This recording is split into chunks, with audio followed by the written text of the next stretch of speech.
Welcome back to Umineko. So we're going to load up our save here and begin.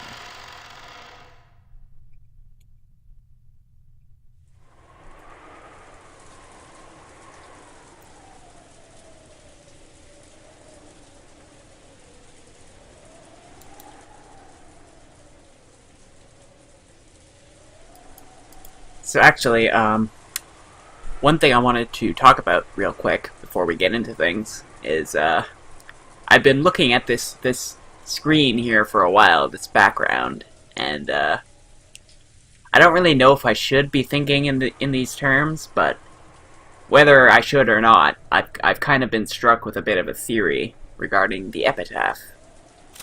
So, let's just look at that for a second. The portrait epitaph. Behold the sweet fish river running through my beloved hometown. You who seek the golden land, follow its path downstream in search of the key. So if you look in this background image, you can see that there is a painting on the wall in the dining hall. And it looks like a painting of a river. So, I don't know. Maybe either... There are two things that I'm thinking here. The first thing is... well, first of all, there is a fireplace right underneath that painting. So, maybe it's possible that the Sweetfish River, searching downstream, refers to, like, crawling inside that fireplace, which maybe leads to some sort of hidden passage with, like, a cache of weapons or something. Or, maybe the Sweetfish River in that portrait is a hint at a real Sweetfish River that exists somewhere else. And maybe there's some kind of hint in that painting. But I'm not like 100% sure about this because, as far as I remember, this painting has never once been mentioned in the actual text. And it would be really interesting if Umineko used its status as like a visual novel to kind of like uniquely telegraph hints for the mystery in ways outside of the text, but I don't know that they're necessarily going to be doing that, so... Right now, it's just a very kind of like, what if? It might be interesting if that's the case, but I'm not going to put too much stock into it right now. But right now, that's the best theory I have on the whole Sweetfish River thing. So anyway, let's continue. There would have been no way to tell that morning had come without opening a window and looking up at the cloudy sky, which had become a tiny bit lighter. It wasn't a refreshing morning. All that could be heard was the sound of the rain, which hadn't stopped falling since last night, and the howl of the wind. とても朝とは思えないわね。私たちの心をそのまま示したひどい天気よ。なら随分穏やかじゃねえか。雨は降れど、槍が降らねえだけマシだぜ。Yeah, I mean, right now anyway. They're obviously being a little cheeky there. Although I don't know if it's Rudolph intentionally being cheeky or if that's just the writing being cheeky. 雨が降ろうと槍が降ろうとドンと来いっちゅうとこやな。もう6時かいな。はあ、これで十分とちゃうか。あとは謎の19人目ベアトリーチェが動いてこんことには手の打ちようもないわ。そういうことだ。だが向こうが撃ってくるだろうほとんどの手は想定できたはずだ。そうね。兄弟の中に裏切り者さえ現れなければ、私たちは大抵の事態に対応できるはずよ。もうこの話は終わりにしましょう。結局徹夜しちゃったわね。眠いわ。そうですね。朝食をとったら一度お休みになられてはいかがですか。良い提案だ。この年に徹夜は応えるよ。As they all stretched, they enjoyed this unrefreshing morning as best they could. 顔でも洗ってこようぜ。 I think they're going to find that breakfast has not been prepared for them. きっとひでえ面さ。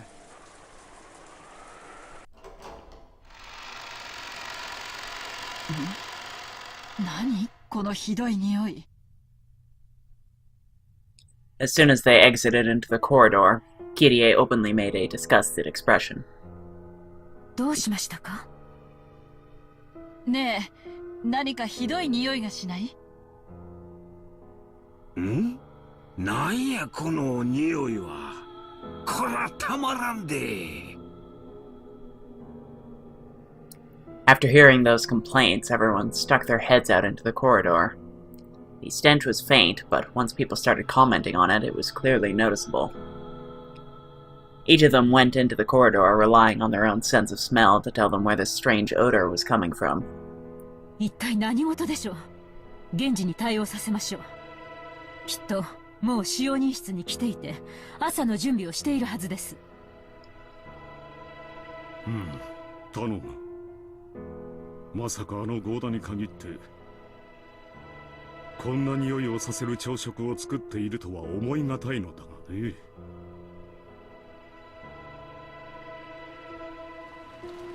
Rudolph and the others searched for the source of the smell and determined that it was coming from underground, from the boiler room. But the door was locked and they couldn't check inside. God damn it, run away. Another locked room for us. At the same time, when Natsuhi's group was on its way to search for someone in the servant room, they noticed something strange near the parlor. 何ですかこれは。ひどいいたずらだわ。誰がこんなことを。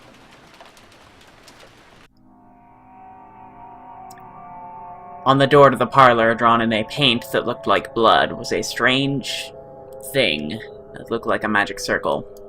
Okay, so this is, being freed from their binds.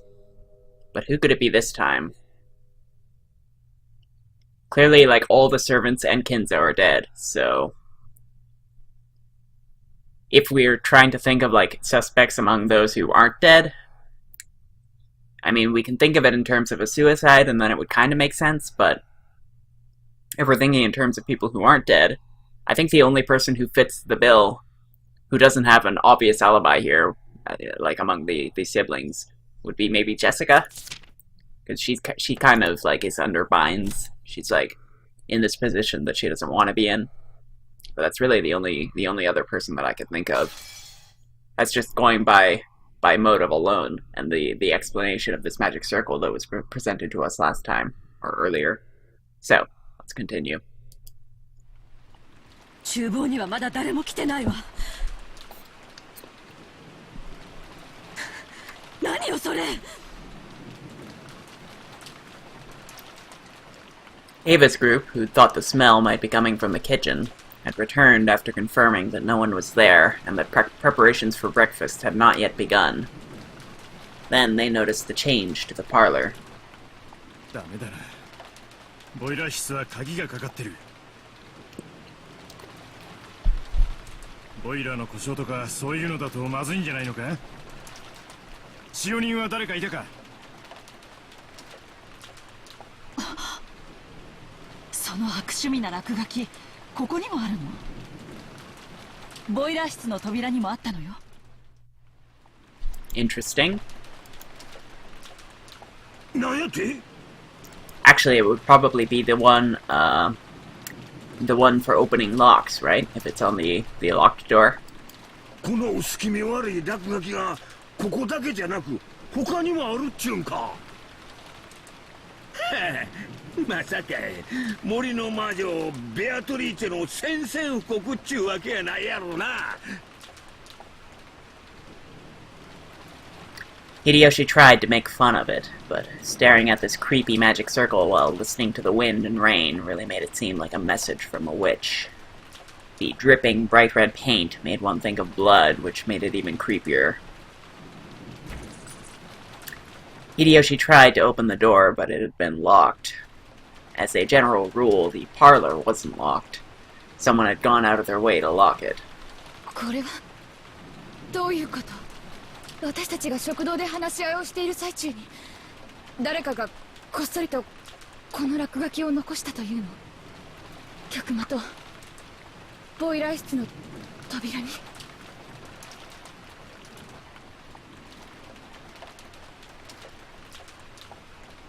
どうせ使用人の仕業よ。私たちはずっと一緒だったのよ。全員にアリバイがある。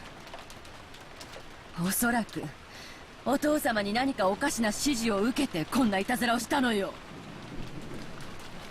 昨日のマリアちゃんの手紙の件も含めて使用人連中が親父の手先になって何かを企んでる可能性は十分疑えるからね。とにかくみんなどこに嫌がるんだ。まさかかくれんぼってわけでもねえだろうに。探そうぜ。I imagine the children just haven't woken up yet. それより私は子供たちが気になるわ。無事よね。私確かめてくるついでにゲストハウスに使用人の人がいないか見てくるわ。なら手分けだな。ゲストハウスにガキどもの様子を見に行く間、俺たちは屋敷の中を調べてみよう。Well, I can definitely see why this is like difficulty equal, because it's like everyone's alive here. All the adults are alive, so it feels like they're a lot more in control. They're a lot more calm and collected. Like, especially like Rudolph here, he's not panicking. He's not losing his cool. So that's always interesting, or that's always good. At least we've got that going for us. But they haven't really realized that shit has hit the fan yet, so there's that too.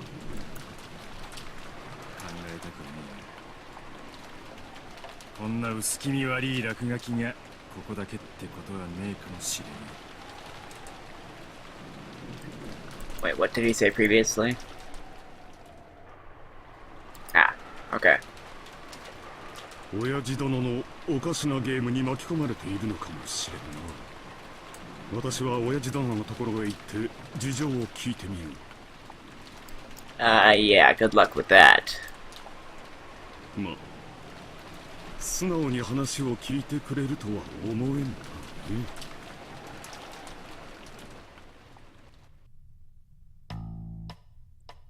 The adults split up. As a result, they confirmed that the 4 children were safe in the so-called cousin's room on the 2nd floor of the guest house. They'd apparently stayed up late last night playing. All of them were snoring loudly, so Rosa decided not to wake them. Furthermore, Nanjo, who had returned early the previous night to rest, was also safe. I forgot all about Nanjo, actually. He's a suspect too. A pretty big one too, because he's like one of the only adults left. So, he's a pretty... And I mean, the children have alibis, but I'm pretty sure Nanjo does not have an alibi, so I think they're gonna suspect Nanjo here. It seemed he believed in the phrase early to bed, early to rise, and had awoken refreshed. During that time, Kirie and Hideyoshi searched for the servants, but they didn't find them. The servant room in the guest house was also empty.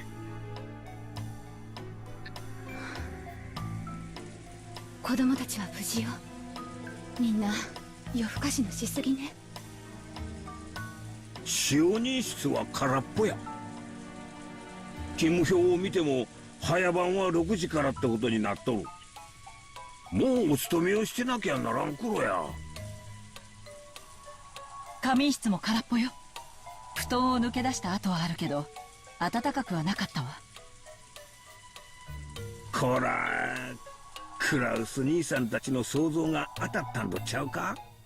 多分お父さんの指示で仕組んだゲームなんや。あの不気味な落書きを残してどこかに姿を隠してわしらに何かをさせたいに違いないんや。遺産や家督を誰が引き継ぐにふさわしいか確かめようっていうことですか？いくらなんでもそれは。いいえ、お父様だったらそういうことをしてもおかしくないかもしれない。何しろお父さんは大仕掛けが大好きや。例の碑文を大広間に掲げた時から練りに練った計画だったのかもしれへんで。ならゲームの開始宣言、もしくはゲームの説明などがあったりはしないのかしら。マリアちゃんに渡したような紋章入りの封筒が出てきても良さそうだけど。I imagine that's probably going to be the case. That in one of the locked rooms, they'll probably find an envelope just like last time, but it probably won't have that many hints to it. It'll probably just be another taunt, or maybe... I don't know. Actually, there wasn't usually an envelope after the first 6 murders, so... We'll see, I guess. そうね。ひょっとすると屋敷で兄さんたちがそれを見つけたかもしれないわね。南條先生、あんたなんか聞いてませんか？申し訳ありませんが、私にも何が何だかさっぱりです。ただ、なるほど、金蔵さんが何かを企んで大仕掛けを打つことは私にも容易に想像できます。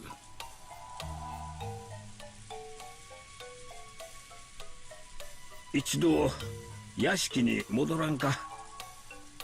なんか向こうで見つけたかもしれんで。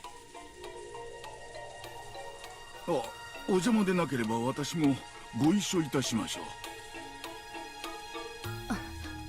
私はここに残るわ。上にマリアたちが寝てる。何が起こってるかわからないんだもの。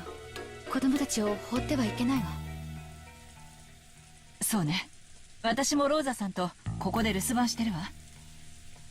うちの人にそう伝えていただけませんか？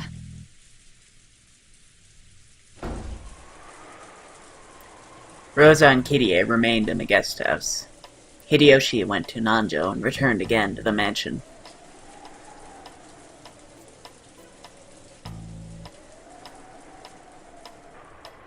At the same time, in the mansion, in a way that was hard to believe, or maybe we should say in a way that gave him a bad feeling, Rudolph's prediction was spot on.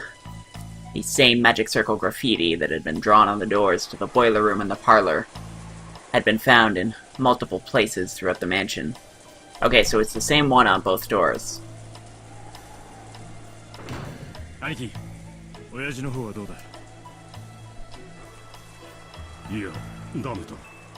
何の反応もない。一応扉に耳も当ててみたのだが、何の気配も感じなかった。使用人の姿はどこにもありません。I guess one drawback here is that everybody is really tired from having stayed up all night, so I have a feeling they won't be at their best here, but we're still in way better shape than we were the last 2 times. 一体どこへ姿を消したのやら。冗談じゃないわ。お父様も使用人も姿を消し、屋敷中のあちこちにおかしな魔法陣だらけ。一体何が起こってるっていうのよ。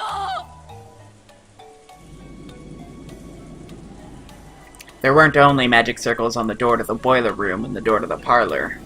There were 2 on the 2nd floor, and 1 on the 3rd floor for a total of 5. They were all the same magic circle, and all of the doors had been locked, so they couldn't check inside the rooms. Really. So, Runaway took everybody and split them all up into different rooms. Okay.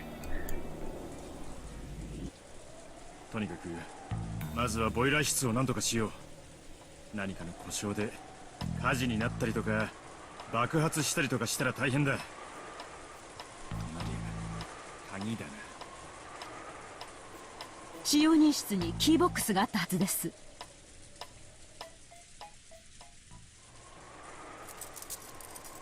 They fished through that key box. Hopefully they find one of the servants' bodies first, so that they can Well, actually, there's like a 5 in 6 chance that they're going to find a servant's body first, so... But yeah, hopefully they find one of them first so that they can actually get a master key off of their body, so that they can just open all the other doors without having to fuss about all the keys. Because each of the servants carried their master keys around. Those weren't kept there. However, all of the individual keys should have been there. よくもこれだけぎっしりと鍵があるものだよ。ないわ。何度探してもボイラー室の鍵が見つからないわ。見ろよ姉貴、綺麗にぽっかりと抜けてるぜ。Interesting. 本当ですね。これは困りました。まるで魔法陣の部屋に入ってほしくないかのようね。いいえ、わざわざ魔法陣でアピールしてるんだから入ってほしいのかしら。俺は後者だと思うぜ。扉をぶち破るのは映画じゃあるまいし無理だろう。窓を破ればなんとかなるかもな。For a while, Kraus pondered over whether this situation really called for smashing a window. At that time, Hideyoshi and Nanjo returned. There was nothing strange in the guest house, and the children were safe. They told the others that Rosa and Kirie had stayed to watch over the place. おはようございます。何やらおかしなことになったそうですな。おはようございます、南條先生。早朝から起こしてしまったようで申し訳ありませんが。なんや、手紙の類は見つからんのか。わしはてっきりそういうのが見つかったとばかり思っとったんや。そうね。私もこれはお父様の壮大な冗談か何かのゲームだと信じてる。でもそうなら必ずそれを伝える手紙があるはずよね。マリアちゃんに手紙を与えたように。ゲーム開始宣言はまさにあのマリアちゃんの手紙だったのかもしれねえぜ。碑文の謎を解いてみろとすでにゲームの内容は示されてるさ。なら屋敷から5つも見つかった魔法陣にはどんな意味があるというのかね。姿の見えない使用人もだ。夏日姉さん、使用人って今日は全部で何人いたかしら。現地に合田に5人ですが何か。使用人が5人、魔法陣も5つか。So it's safe to assume there's one servant in each room with the magic circles, but I mean, there's also the possibility that one of them was swapped out with Kinzo's body. Although right now I'm assuming that Kinzo's dead in his study right now. 偶然だろうが気になるな。兄さん、窓を破りましょう。中を確認するべきだわ。仕方ないな。綺麗に頼むよ。Kraus made his decision and gave permission to smash a window. And he decided that the first room they would break into should be the parlor on the first floor, where the windows would be easiest to reach.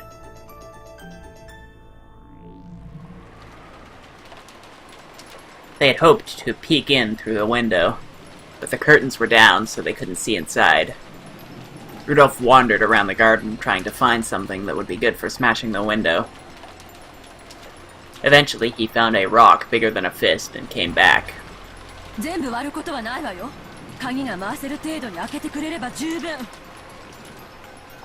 あまり期待には添えないかもしれないぜ。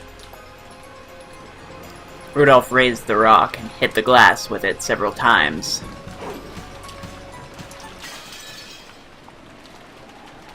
Eventually, he succeeded in opening a hole big enough that he could unlock it from the outside. Covering his hand with a handkerchief, he stuck his hand through that hole and cautiously unlocked it. 後でガムテープで塞いだ方がいいだろうな。雨が吹き込んじまうぜ。When he suddenly opened the window, the wind and rain made the curtain dance around violently. That curtain was blown to the side. They could see into the parlor they knew well. They were a little relieved. They'd thought there might be another bizarre magic circle inside the room, or possibly the traces of some creepy ceremony. In any event, they didn't want to hang around in the rain. So the six of them, Kraus, Natsuhi, Eva, Hideyoshi, Rudolph, and Nanjo, entered the parlor as a group. 特に変わったところはないようですな。どうしましたか、シャノン。 Oh, is she on the ground? ちょっと、大丈夫なの？どうしたのよ、あんた。チア南條先生見たってや。おい、シャノンちゃん、大丈夫か？返事をしろい。揺さぶってはいけません。今容体を見ます。 She had been in the shadow of the sofa, so they hadn't noticed her until they'd entered the room. Shannon was lying on the floor, her chest stained bright red with blood. おーい、バトラー、どこだ？ほら、シャノンの死体が出てきたぞ。 Why is he not just watching the entire time? Like, are you telling me the moments that he doesn't comment on or when he just happens to not be watching? Like, come on. You should be paying attention here. This is like, I don't know. I guess he's got a lot on his mind, but... もういじめねえから出てこいよ。おー、いた。そんなところで頭抱えて何してんだよ。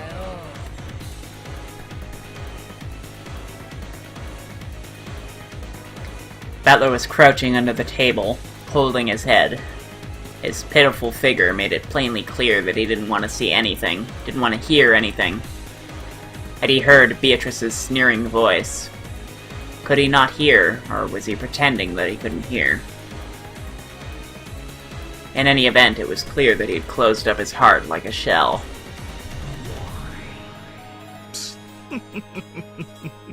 少しお嬢様がいじめすぎたのではないでしょうか。あれだけのものを見せつけて反論を迫っては、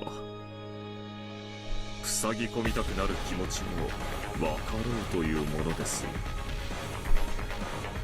なあバトラー、反論がないならリザインを頼むぜ。お前の手番なんだ。何か刺すとかパスするとか、さもなきゃ降参するとかしてくれねえと話が前に進まねえよ。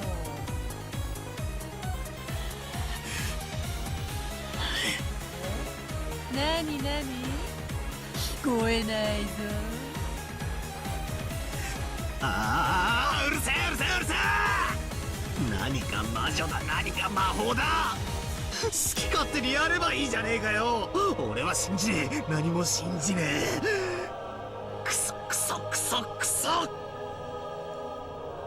俺に話しかけるな、何も見せるな、消えろ、消えちまえ。俺にそのムカつく顔を近づけるな。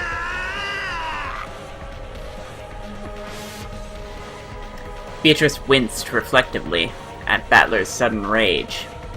Or reflexively? I'm not sure if that's a typo or just a word I've never seen before. そうは言うがな。お前の手番が終わらんと、わらわの手番も来ぬ。あまりわらわを退屈させるなと言いたいのだが。知るかよ、お前のゲームなんか知るかよ。付き合ってらんねえんだよ。俺の番が終わらねえとてめえの番が来ねえってんなら永遠に待ってやがりゃいいだろうが。ああ、知らねえ知らねえわからねえ。魔女も魔法も認めねえ。あんなめちゃくちゃも認めねえ。ああ、俺に話しかけるなっつってんだ。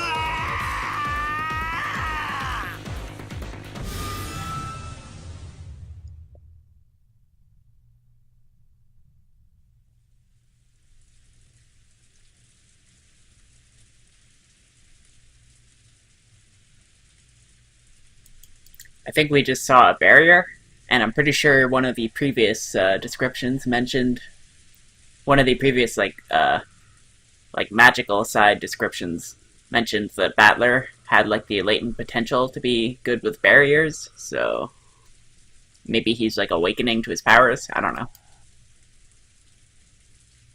I don't know what's what anymore. After being shown something that screwed up, how could I resist?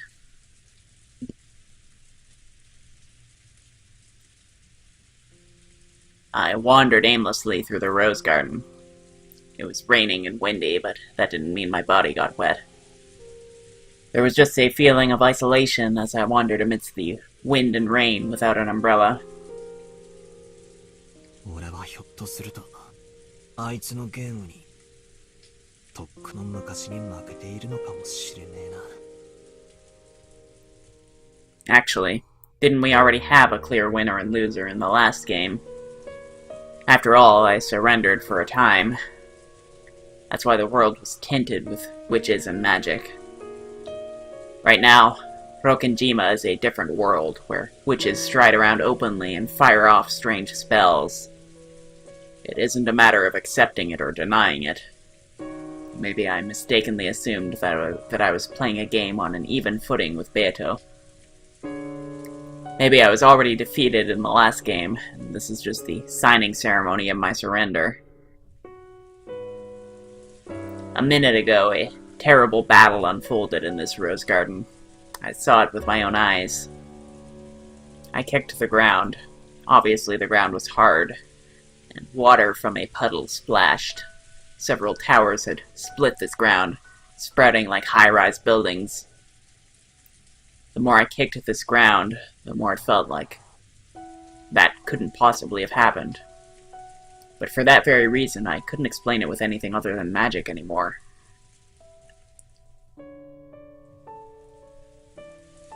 密室に鍵が閉じ込められてとかってやつならよくある推理小説の延長だろってことはわかるさ。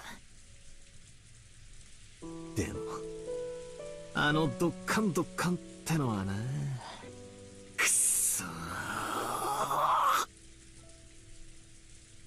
私の弟子が随分と迷惑をかけているようですね。She sounds so much like Kirie. I feel that's gotta be the same voice actress, but I don't know. あんた。 Someone suddenly spoke to me, so I turned around, and in the Rose Garden Arbor was the predecessor Beatrice, whom Beatrice had supposedly defeated a short while ago.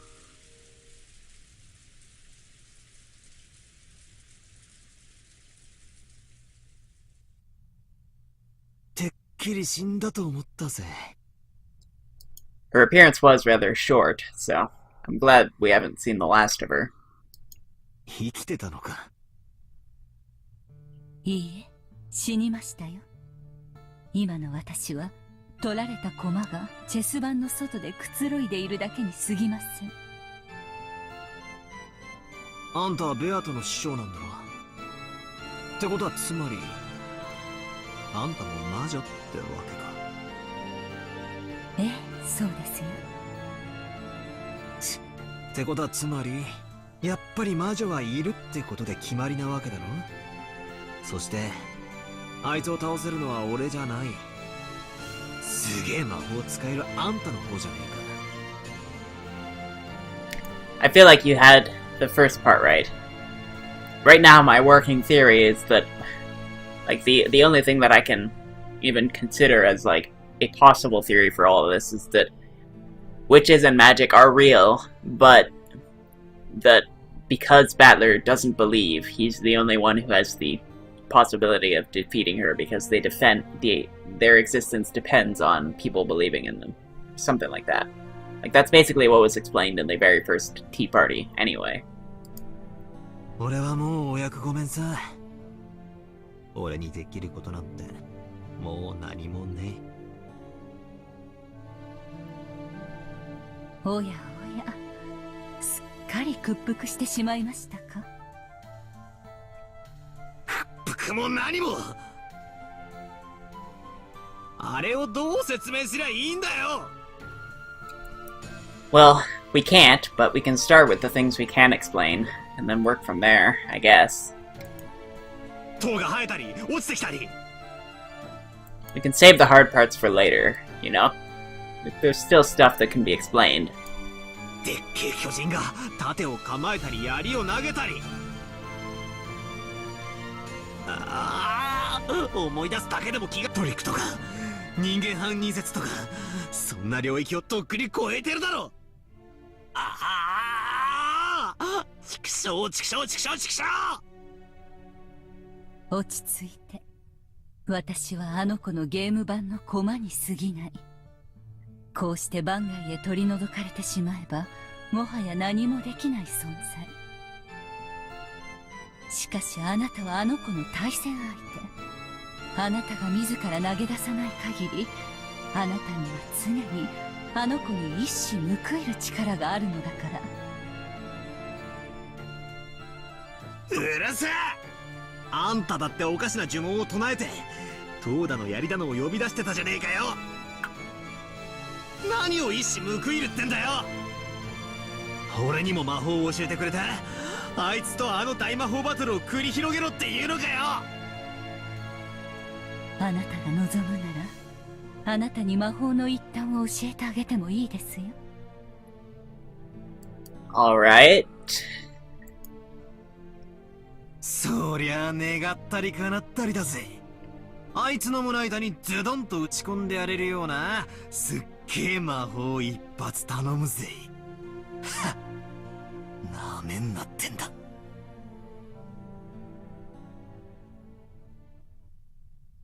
日本の魔法に雨乞いの儀式というものがあるそうですね。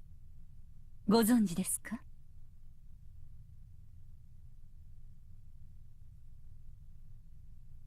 雨乞い？バンバン火をくべて演武を奉納して雨を祈るっていうあれか？あれは魔法じゃねえだろ。火で上昇気流ができて、その結果雨雲が集まるっていうれっきとした化学現象のはずだぜ。Huh. That's actually the first I've heard of that. That's kind of interesting. おや、私は東洋魔法の一つだと信じていましたが、魔法ではないのですか。天に聖なる火を捧げ、敬いの演武を捧げることで、神々の心に雨乞いの嘆願が届くものと信じておりましたよ。大昔の連中はそうだったろうよ。でもその手のオカルトは大抵科学的に説明がつくもんだ。物が燃えるのはどうしてですか？物質にフロギストンが含まれているからでは？ I don't know what that word means. いや、物が燃えるのは酸化反応だ。フロギストン説はラボアジェが否定したはずだぜ。物に熱が伝わるのはどうしてですか？物質にカロリックが含まれているからでは？そいつは確かジュールが否定したはずだ。熱はエネルギーであって物質じゃない。I think I get where she's going with this. She's basically saying that science is what we use to explain the world, and when it stops explaining the world, then we change the science to accommodate. So basically what she's saying is that once you start observing magic to be real, then you start having to change science to accommodate it. You have to start saying, like, well, this is the reality we live in, we're gonna have to change science to start explaining all this. I'm not quite ready to go that far just yet, but I think it's definitely an interesting angle worth considering. よくお勉強していますね。正しい知識ですよ。ちょいとした雑学レベルだがな。フロギストンもカロリックも、果てはエーテルも、神の愛さえも、科学的な説明の前には無力ですね。私はかつて木からリンゴが落ちるのは人に食を与えるための神の愛のおかげだと聞かされましたよ。重力すらも神の愛なのか。まあ科学より宗教が万物を説明した時代の名残だろうぜ。その通りです。人類はかつて自らいいえ無知そのものを魔法と呼んだのです。先ほどの雨乞いの話はまさにそれでしょう。太古の人々が火が熱を生み上昇気流を生み出して雲を呼ぶことを科学的に理解していたでしょうか。理解せずともそういう結果になることだけは知っていた。そういうのは結構あるかもな。先人たちの知恵ってやつさ。理由は分からずとも長い経験でそういう結果が得られることを知っていた。原理を理解できない現象は多分彼らにとっては魔法も同然だったろうな。Like this person just said, ancient people who didn't understand those principles probably believed that through the rain ceremony their wishes would reach the heavens and make rain fall. To them, that was certainly magic, as long as they didn't understand updrafts. 電気のスイッチを押せば明かりがつく。子供は電球がなぜ発光するのか、その科学的原理を知らず、結果だけを知っていてスイッチを押す。原理を知らずとも結果を得られるならば、それは彼らにとって魔法なのではありませんか。面白い話だな。まあ理屈から言やそうだ。例えば俺たちはテレビのブラウン管にどうして画像が映るのか、理屈はでもテレビに物が映るのは当たり前だと思ってる。ブラウン管の原理を知らなくてもスイッチを押せばテレビが見られることだけは知っている。上昇気流を理解せずに雨乞いをするのと全く同じだ。つまり原理を知らないならばテレビだって魔法も同然。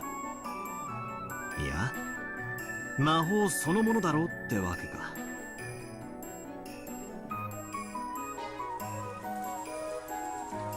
あなたはブラウン管の構造がどうなっているか知っていますか。分解してその中身を見たことは。That's pretty dangerous. You probably shouldn't do that.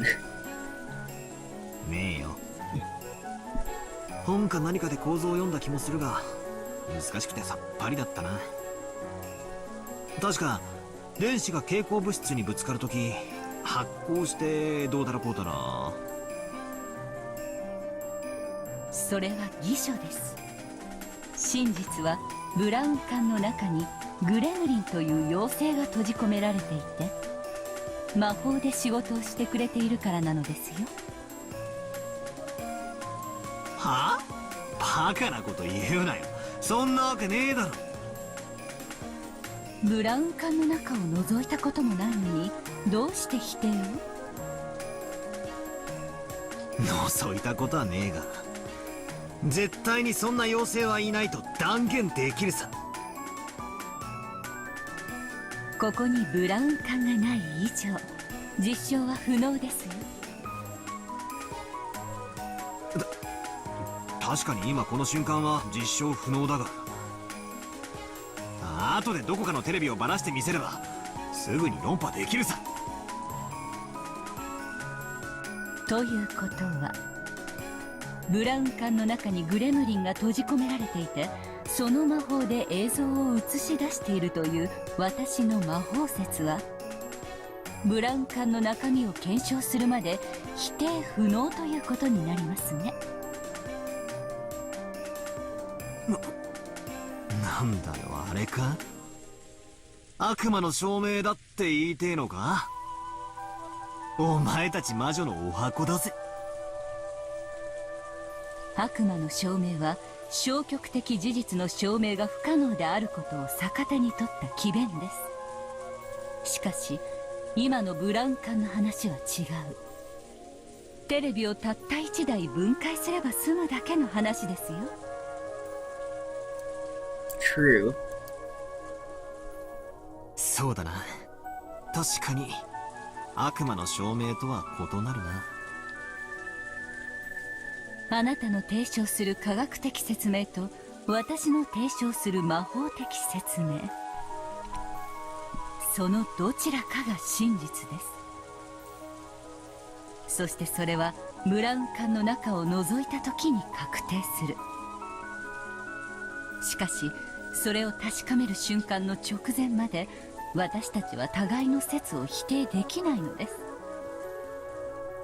つまり真実は一つであるにもかかわらず、ブラウン管の中を覗く直前までは相反する真実が同時に2つ存在することができる。I feel like there's some very, very, very important significance to what she's saying here.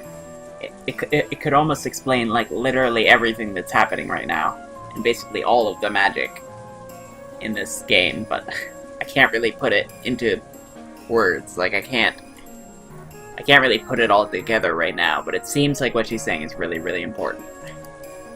一つしか存在してはいけない真実が2つ同時に存在できる異空間。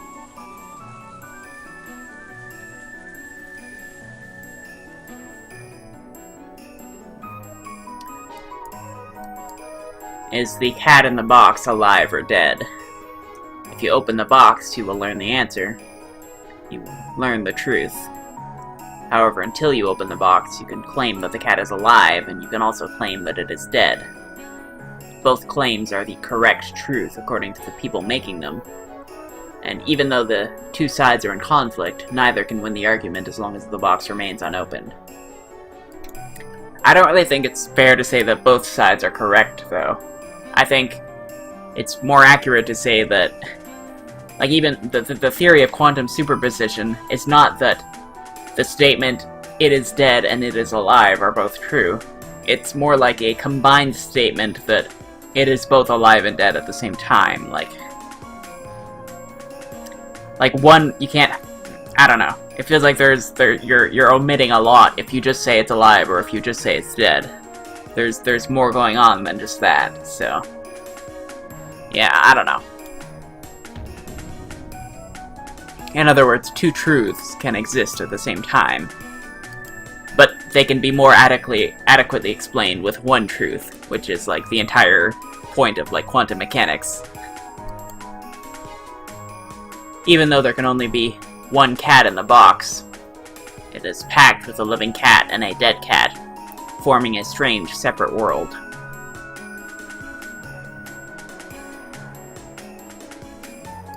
Like, for example, say you're doing a quantum experiment, and, like, let's say you are doing the Schrodinger's cat experiment, and you, you're just asked to, produce a result. And then you just say, okay, well, the cat's dead. Well, that's not... Nobody's gonna, like, look at you and say, yeah, you got it right, you did it, you got the answer. Like, and even if you say, like, well, yeah, the cat's alive, nobody's gonna say, yeah, you got the answer. Like, it's more complicated than that. You have to come to the conclusion that it's both alive and dead at the same time. Or neither alive nor dead, I guess, depending on how you look at it.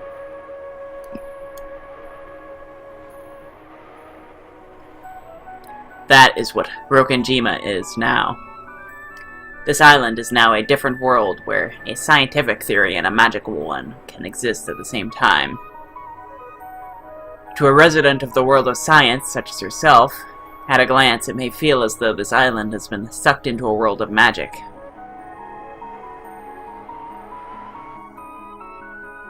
That might not be wrong, but it is not accurate.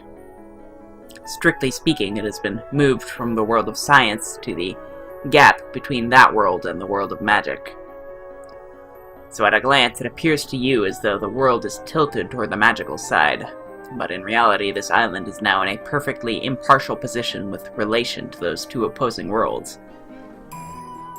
So it's like, until we can observe the scientific explanation for everything that happens, then there's going to be like a magical explanation that can also exist simultaneously. But I have kind of a problem with this in that with Schrodinger's cat, you have a very clear moment where you determine what the result is, and that's when you open the box. But when it comes to this island, what is considered opening the box? Is it like the people who come afterward and discover everything that happened? Or what?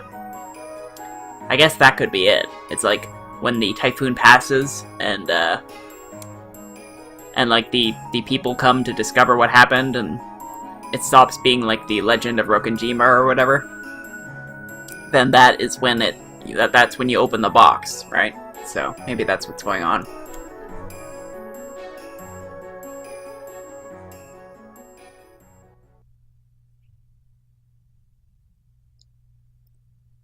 よくわからねえ。現実と魔法の中間？限りなく公平な世界？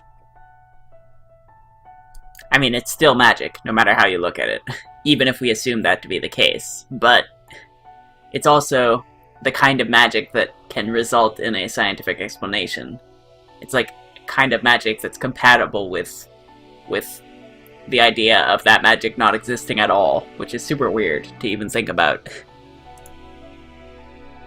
どこがだよ。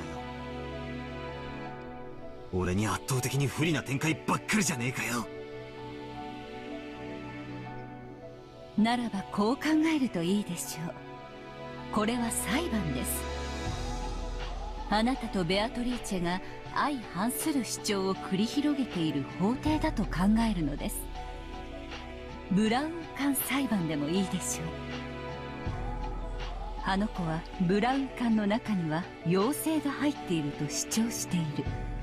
そして中に入っている妖精がどのような生態でどのような姿なのか、どのような魔力を持っているのかを次々に説明する。そしてあなたは？まあ図書館で勉強してブラウン管の構造を説明して反論するだろうよ。この瞬間、法廷にはあなたの主張とあの子の主張が同時に存在する。もしもあの子の主張に耳を傾けたならば、それはあたかも真実に聞こえてしまうかもしれない。見えてしまうかもしれない。あなたはまさにそれを見せつけられた。But even though, like, even that, there has to be an explanation for why he saw that. Even if it's like some kind of like psychological hallucination, like drugs, I don't know, but there has to be some reason why he's seeing all this.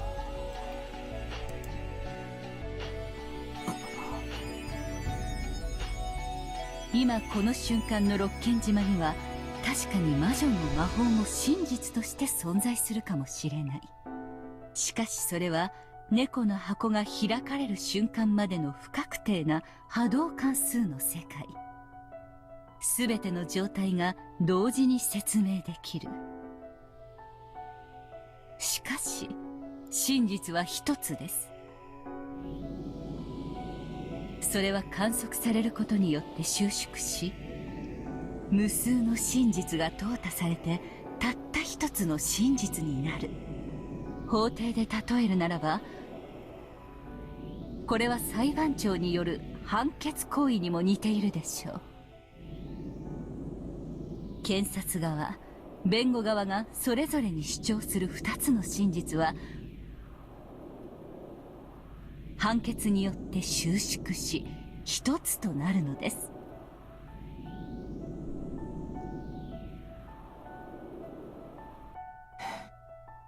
あんたの言葉を借りると、つまり今のこの島はブラウン管の中を覗く直前の世界ってわけなんだな。I feel like we really are laying out the rules, though, which I really appreciate. Like, this is clearly, like, them establishing exactly how this world works, exactly how all of this magic works, and that's something that's been desperately needed for a long time. だからこそ、科学説も魔法説もどちらも否定できない。否定できないってことは、つまりどちらも真実として存在できる。だから魔女も魔法も存在し得る。しかし同時にそれを否定するあなたの意見もまた真実として同時に存在できる。相反する2つが同時に存在できる世界、そして相反する真実が互いを否定する理由にできない世界。理解できてきましたか？つまりベアトがどんなすげえ魔法を俺に見せようとも、それは魔法説の主張でしかなく、俺を否定することには当たらない。ベアトがどんな魔法を俺に見せようとも、この世界ではそれをもって魔法が存在する証拠にはなり得ないってことか。そうです。 So, basically, they're saying that if we're gonna go with scientific explanations, then all the magic that is being shown to us could potentially be a lie. But at that point, like, how much is a lie and how much is real? Like, do we judge things from, like, whose perspective do we judge things from? I don't know, maybe Battler's? Like, the Battler that is in the game? Maybe we can only count things that he has personally seen? I don't know. あの子は木からリンゴが落ちることすらも魔法で説明しようとするでしょう。あの子は一見杖を振るって魔法にてリンゴをもぎ取り、大地に落としたかのように主張するかもしれない。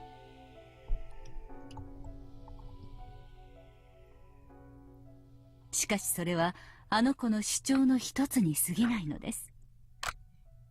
あの子のいかなる主張もあなたの主張する機会を拒むことはできない。Oops, sorry about that. その意味において、この世界は双方にあまりに公平なのです。なるほどな。Maybe that's what it means by the difficulty is equal. I've been thinking about it in terms of, like, the difficulty for how to solve the epitaph, but it may also be the difficulty for Battler here in the Purgatorio world or whatever. だがよ、その論法で言ったなら、たとえ俺が科学説で正論を示したところで、奴の魔法説と正面衝突を起こすだけで、俺もまた奴を論破できぬ。True, however, we have the advantage. Our win condition is only to deny her theories. We don't have to give up until we can't deny her theories anymore. So, it's basically as long as we can keep coming up with stuff, then we win. しかも、そのファイナルジャッジはブラウン管を除かない限りつかぬ。See, what I don't understand is what counts as peeking into the Braun tube in this case. Because we've clearly been shown the murders. from some people's perspectives, but I guess that doesn't count. I guess those people's perspectives just don't count. この世界のブラウン管はどこにあるんだ。俺たちに議論なんて必要ないってことになる。俺たちは仲良くブラウン管の中身を覗けばいいだけの話じゃねえのか。中に妖精が本当にいたら俺の全面敗北だ。いなかったら逆に俺の勝ち。俺たちはブラウン管を覗かずにどうして論争を繰り広げなくちゃならないんだ。I mean, that's a pretty good point, too. それこそがあの子があなたに挑んだゲームなのです。But yeah, I guess that's the entire point of the game. It would just defeat the purpose if we just had the answer revealed to us. 裁判ではなくチェスと例えるべきでしょう。勝敗は裁判官が決めるのではない。戦っているあなたたち自身が決めるのです。真実が同時に存在できるめちゃくちゃな世界で相手を論破なんてできるのかよ。現にあなたは論破されて今こうして屈服していますよ。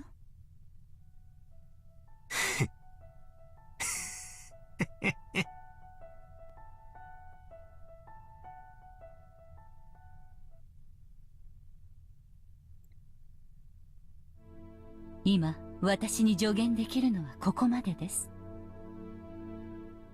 もしもあなたが望むなら時折助言を与えましょう。I still think she sounds like Kitty, but maybe I'm just crazy. Whether she does or not, though, I actually like her quite a bit. ああ、ありがとう。助かるぜ。あんたの仇も俺が取ってやる。Even though if we're gonna go with the whole scientific thing, then the person standing in front of us, we have no proof that she even ever existed. She may not exist at all. In fact, she may just be Kumasawa, and Kumasawa never even looked like that. Like, we have zero proof that anything that even resembled her ever existed. So, there's that. ありがとう。期待していますよ。See, that sounds so much like Irie. I'm not gonna look it up because, like, I feel like, first of all, I wouldn't even know the name of the character to look up because it's clearly not Beatrice, but, I mean, her name is Beatrice, but I wouldn't, like, looking that up would just give me the other Beatrice's name. But obviously I'm not gonna look it up because I'd get spoiled or something, so. But I feel like she's gotta be the same voice actress. The only thing is, I wonder if there's actually any significance to that, or if it's just a red herring. But her having the same hair color too, like, it's even the same shade.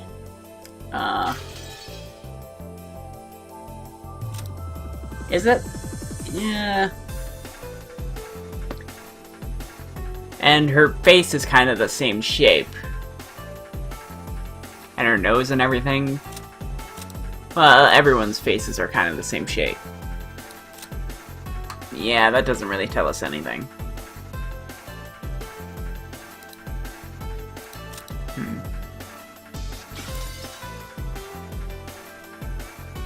Anta, 名前は？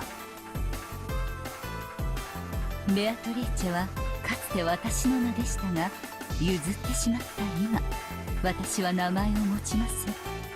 Maybe we can kind of think of her as, like, a mental representation of, like, she's, like, Battler's mental, manifestation of Kirie, kind of, like, because she's kind of filling the same role that Kirie fills in his life as, like, an older sister figure of, like, a person to look up to, a person who guides him a bit. So it's kind of like, maybe that's why she resembles him, because she's playing that role in this world. I don't know. Or resembles her. I think I said resembles him. ならば仮の名でも名乗りましょう。ワルギリアス。 Okay. Virgilius. Or Virgilius. ワルギリアではいかがです？ワルギリア、ワルキュリア、神話の女神の名前だっけか。いいえ、ベアトリーチェのもとへ導くものという意味です。煉獄さんの頂上にて待つあの子のもとへあなたを導く、その案内人にふさわしい名前でしょう。魔女を否定する俺が魔女の助けを借りるとはな。なるほど。I'm still wondering though what Bernkastel's move is gonna be, if anything, because I feel like she's gonna have something to do, or she's probably gonna make some move, right? But maybe this is her making a move. I don't know. 異なる主張が同時に存在できるこの矛盾した世界なら、それもありってわけだ。笑える話だぜ。あの子の言葉を借りるけど、本当にあなたは不死鳥のような人ね。戦う気力がもう蘇ってきた。さあ、心の準備がいいならあの子のもとへ。I guess maybe opening the box would be... It would be, returning to the real world. Like, if we go by what I've been saying before, and that we've been the only game, I guess, that we witnessed before we were in this world of Purgatorio, or the Golden Land, or whatever it is. The only one we witnessed was the episode 1. Then everything after that, we've been in this world of where contradictory truths can exist at the same time. So that doesn't mean that everything after that didn't matter. It just means that we can't rely on anything we see after that, but that there are probably explanations still. And I guess we have to use the red as our way of like gauging what is actually true. Although I'm still convinced, when Beatrice introduced the red, I actually went back and checked, and she did specifically say, when I say things in red, they are true.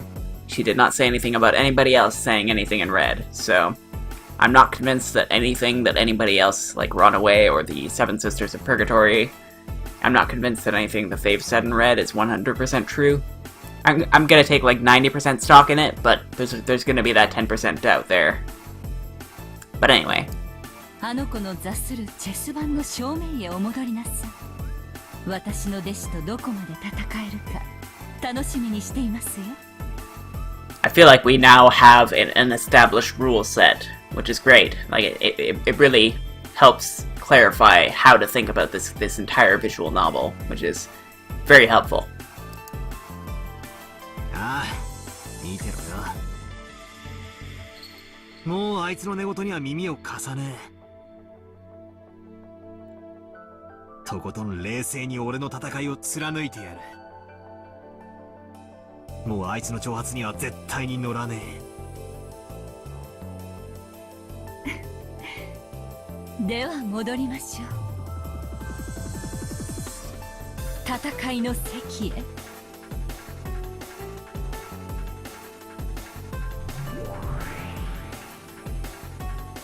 おお、バトラー。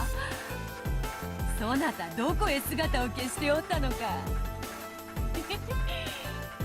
負け犬は二度と姿を現さないかと思ったぞ。待たせたな。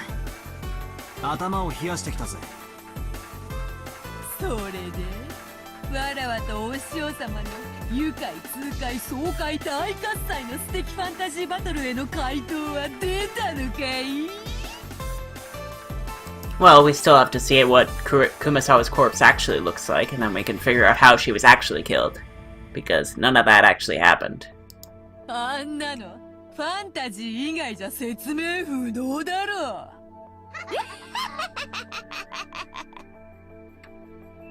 お嬢様、さっき親切で上品にするとお誓いになられたばかりですよ。いけねえいけねえ。バトラの顔を見てるとついつい上機嫌になってしまうものでな。ほれほれほれ、それでバトラ、さっきの戦いだがどういう反応を示してみせるよ。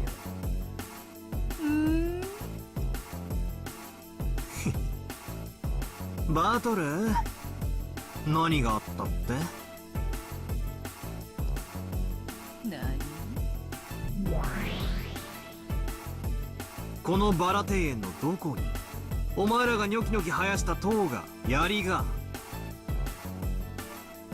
ねえじゃないか。つまりこいつがブラウン管の中身ってわけさ。ブラウン管の中身と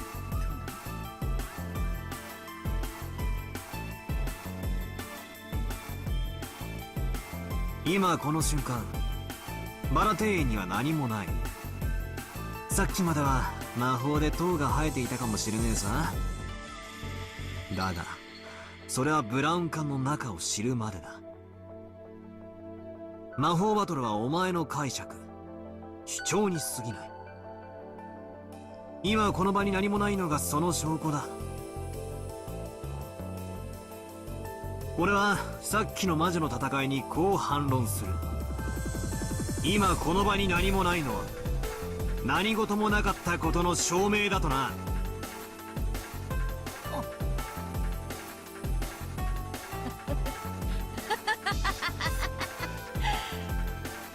あのな、さすがに第一の晩から大暴れはできぬし、わらわもこのバラ庭園は気に入っているのですな。被害を及ぼさないため結界の中で戦っておったのだ。だから現実には何の影響も与えていないのは当然のことよ。それがお前の主張だな。ああ、それもありだろうな。だが今この瞬間のバラ庭園に何もない。だから魔法などなかったという俺の主張を何ら妨げるものではないんだ。おいおい、そんなめちゃくちゃでわらわの魔法を否定できるのか？魔法がないは証明不能。悪魔の証明であるぞ。今この瞬間のこのバラ庭園が真実だ。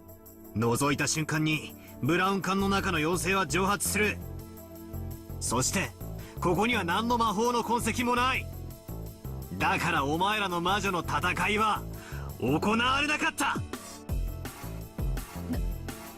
なんだ、その返し手はその血もしや。お忘れですか、お嬢様。多層世界収縮術です。無限の魔女の力と対になる有限の魔女の力。 It's interesting that this truly is neutral, because it's like, even if there is a scientific explanation that can explain everything, there's also a magical explanation that can explain everything. So it's like, no matter what we do, there's always going to be a magical claim. Something like some reason. And I have a feeling that even by the end of this novel, we're not going to know whether magic is real or whether it's not. Because there's going to be a magical explanation for, even if Battler wins, there's going to be a magical explanation for how he won. Which is, it's very interesting. So it's like the crazy fighting games and stuff with magic and witches and all that. They could all take place in like the world where magic exists, but that doesn't mean that it actually exists. It just means that it's a possibility that it could exist in some fantasy, you know? 無限の魔女にしか悟ることができず、そして無限の魔女にとって最も強力な効果を発揮します。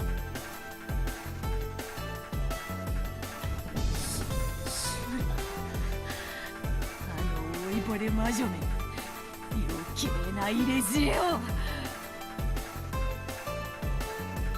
時間をロスった。使用人5人とじい様で6人の死体。状況を確認させてもらうぜ。俺がもたもたしてて時間を無駄にしちまった。ここからはサクサクいくぜ。 Technically, we don't even know that there are 6 corpses. We've only seen 1. So, technically, Kinzo could still be alive right now. We don't even know that he's dead. None of that might have even happened. ようやく第一の番じゃねえか。本番スタートだぜ。どんと来やがれ。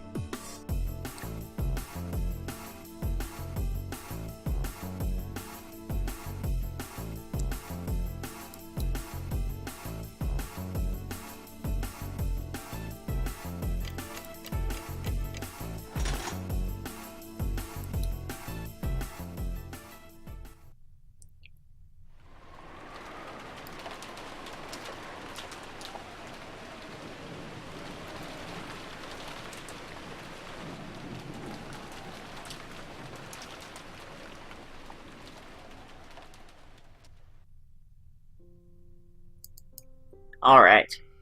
Well, we're gonna end it there. And I definitely feel a lot more confident. I actually feel like I actually know what I'm doing for once in this entire visual novel. Like, it's actually clarified what the goal is, it's basically given me all the answers that I really wanted to feel comfortable with this entire mystery. And, yeah, I'm really happy with that, so... And I mean, I always had, like, the inkling feeling that something like that was going on, that was the case. But now we have it, like, as an explicit confirmation that that's exactly what's going on. And, yeah. I'm really, really glad that, we now have our rule set we can now operate under. I have a feeling there were a lot of people in the comments, like, kind of, like... struggling with what to say because because there's a whole bunch of like comments that I'm making way back, like where I have no idea how to respond to the to like all the magical stuff that's going on that we're seeing. But now I actually kind of do have a response to that. Like I know what to think of that. And I have a feeling a lot of people were probably struggling not to just give away exactly how all that worked. But now I know, so now we're good. We don't have to worry about any of that. So, until next time, take care, and I'll see you then. Let's solve this mystery next time.